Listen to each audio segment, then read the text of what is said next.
What's going on, everybody? This is Jordan with Conquer Trading Investing. In this video, we're going to look here at the S&P 500. We're also going to take a look at the NASDAQ and at the Dow. We're going to take a look at the most important instrument, the DXY, the most important for this session over here. We're going to look at what happened on the dollar today. We're going to check in on what's going on with gold, silver, and Bitcoin. We're going to do all that right now.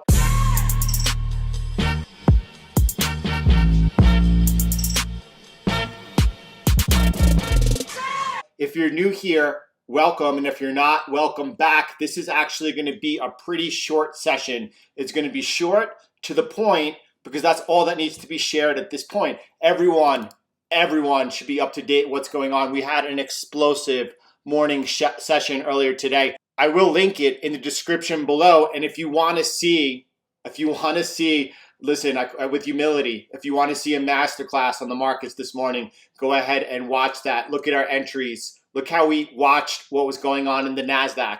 When NASDAQ was trading down here this morning, how we called out, it was taking out the stops over here into support, and then we wicked up over here. Look at the entry we picked out on the S&P 500. Look how we masked it. No, I don't want to do that. I don't need to toot my, let's rewind. Let's just take a look at the markets right now, everyone.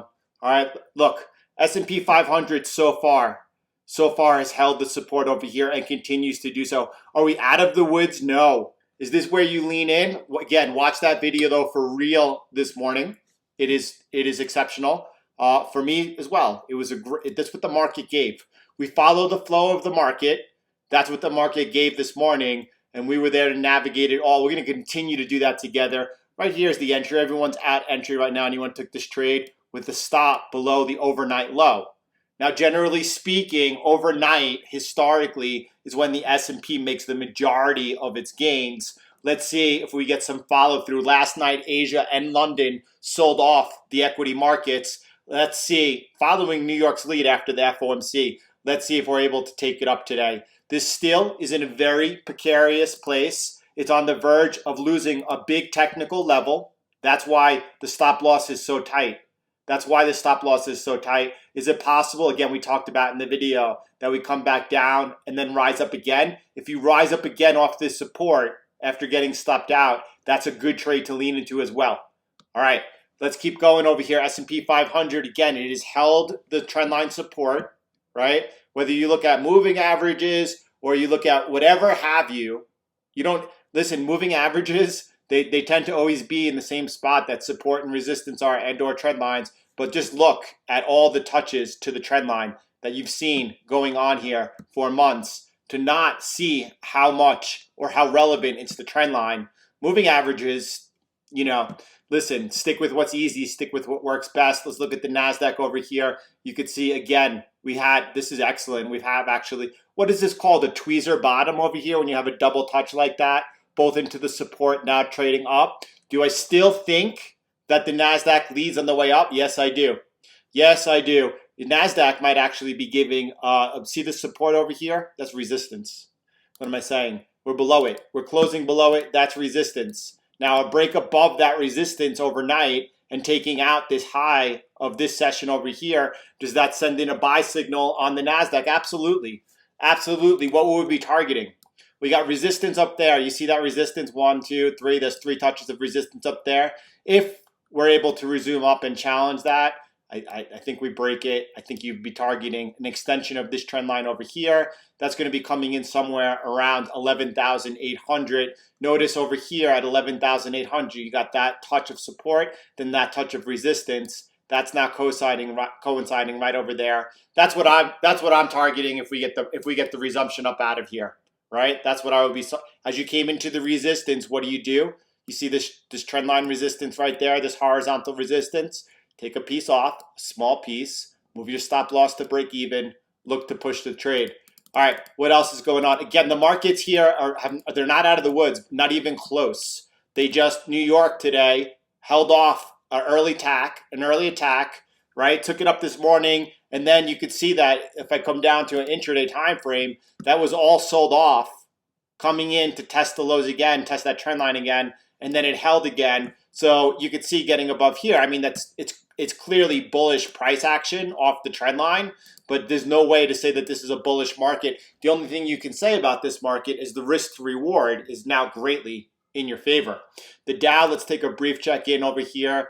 Again, all I want you to focus in on over here, what you're doing is you're retraining your brain. That's exactly what you're doing. The market's always going to be there, and there's always opportunity. And by following along, as things unfold in real time, you're going to have that confidence to go ahead and follow through. You see this was all resistance. Here it broke out. Came in, you tested this horizontal support, we rallied into resistance, and then we had that big sell-off. By the way, did everyone notice in that sell-off that Ethereum didn't hold back? Bitcoin was probably one of the most stable assets yesterday after the FOMC. Ethereum led overnight. So much for that correlation between the equity markets and the stock market. We've been taught it's not going to break into the first quarter of 2021. Then it's really going to break for a while. 4-year cycle. All right, I digress. Over here, watch how we came back down, and this resistance is now support. You see how it tested? That held as support. We so far bounced up. You're into resistance right here, though. I wouldn't take this trade. S&P looks like the best one. That's why we focused in on it. NASDAQ overnight tonight might lead up to a nice trade as well. Let's look at the DXY. Listen, all I could say before we get into gold, before we get into silver and Bitcoin, I just want to say I'm really happy with how I've navigated all of this, because that's tough. That's really tough, right? And I just want to say that I've shown some. Anyway, but here we go. You see that we never broke of the resistance over here. I could get rid of this trend line now. I'm going to get rid of this trend line right now because we broke out of it to the upside. This morning we were testing it as that broken resistance as support, and then it did fall into here. I'm going to get rid of this now. That's not so relevant. This is the line to focus on. This trend line, I'll make it neat. I'll extend it. Let me extend that for you because this is what's in play right now, right? I'm just going to extend that out right there. We get below this trend line, and not only the trend line, look how we spiked. Look how we spiked these for all week below it, and it was just spikes. There were no sellers over there.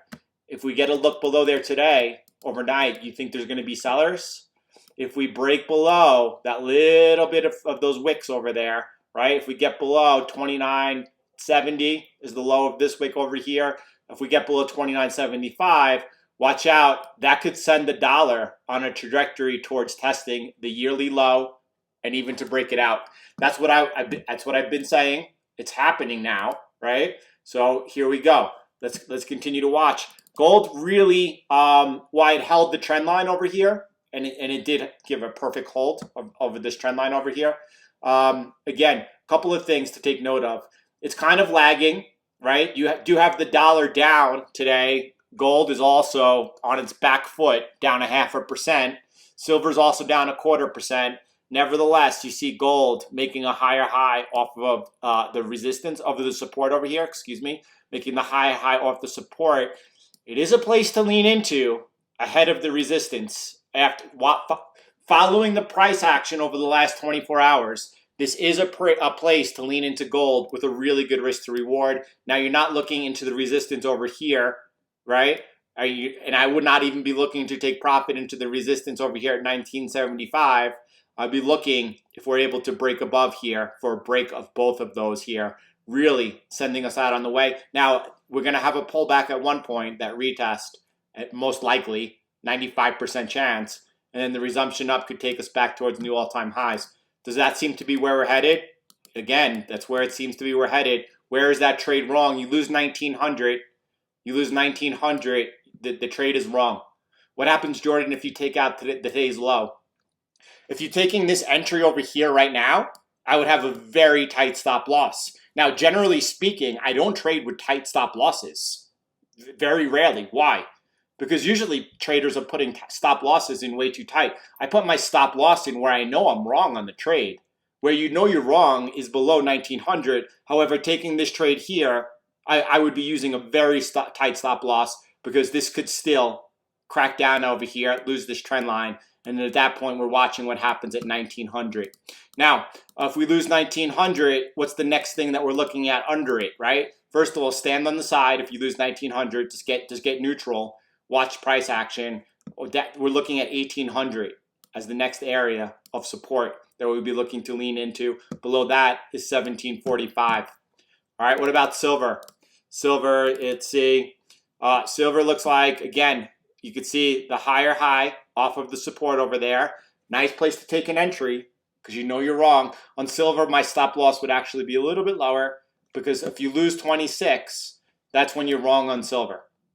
If you lose 26, that's when you're wrong on silver. However, the entry here, right, Jordan taking the entry right into resistance, following the price action over the last 24 hours. I like it, right? Again, this is what I continue to target over in this area, just below 29.50. Do I think we're going to break above 29.50 if we break out of this triangle? Probably, and probably with authority, but I would be taking profit below the resistance over here. And then above it, look to, if we get above it, if we are able to get above it and then flip that broken resistance support, it's another place to re-enter, right? What about on Bitcoin over here? Bitcoin coming out of this pullback very nicely. Nice to see because again, you have all of crypto participating today. Ethereum leading the way. I was talking about over here how Bitcoin was doing the hard work. Ethereum now took the baton, right? And that you have the rest of the crypto markets coming with it. Now Bitcoin joining the party. It's all bullish. It's all very bullish. Nothing else to say. Like I said, it was going to be a short update because there's really not much to add to the conversation today. Just kind of review, right? If you're wrong, you're wrong. Get out. If you're wrong, you're wrong. Get out.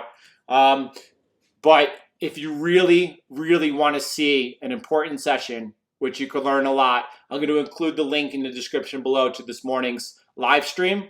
And I look forward. Tomorrow will be Friday morning. I love Friday sessions. I look forward to seeing you all then. Have a great day, everybody.